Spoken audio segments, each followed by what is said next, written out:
استقبال پرزرق و برق حکومتی و پرحاشیه از ترامپ و واکنش‌های گسترده مردمی علیه رئیس جمهور آمریکا در انگلیس که حتی پشت دیوارهای بلند قلعه سلطنتی ویندزور کشیده شد تا ساعات پایانی و حتی نشست مشترک با نخست وزیر انگلیس ادامه یافت و استارمر به هر وضعیتی تن داد تا به ترامپ خوش بگذرد و از اقدامات غافلگیرانه او در امان بماند.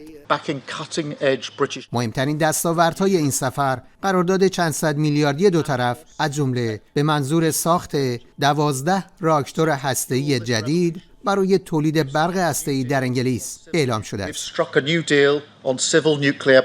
ما درباره ساخت نیروگاه‌های هسته‌ای جدید برای تولید برق توافق کردیم. با ساخت نیروگاه‌های هسته‌ای جدید برق میلیون‌ها خانه و مشاغل تأمین خواهد شد. به این ترتیب بهای انرژی در کشور کاهش می‌یابد و امنیت انرژی هم تأمین خواهد شد. انگلیس در حال حاضر 9 نیروگاه هسته‌ای دارد.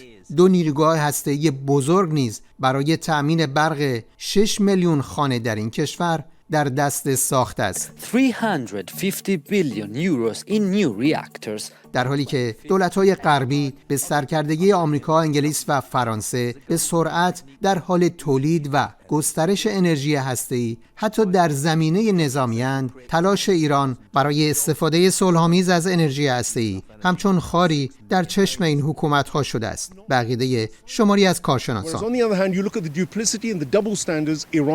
وضعیت استاندارد دوگانه رو در عملکرد آژانس و دولت‌های غربی درباره ایران کاملاً مشاهده می‌کنید.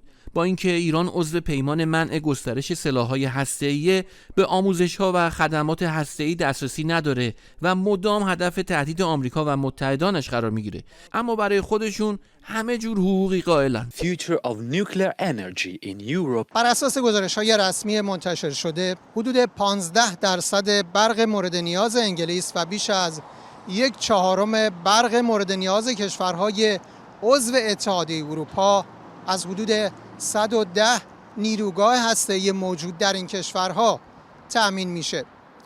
مجتبی قاسم‌زاده، خبرگزاری صدا و سیما، لندن.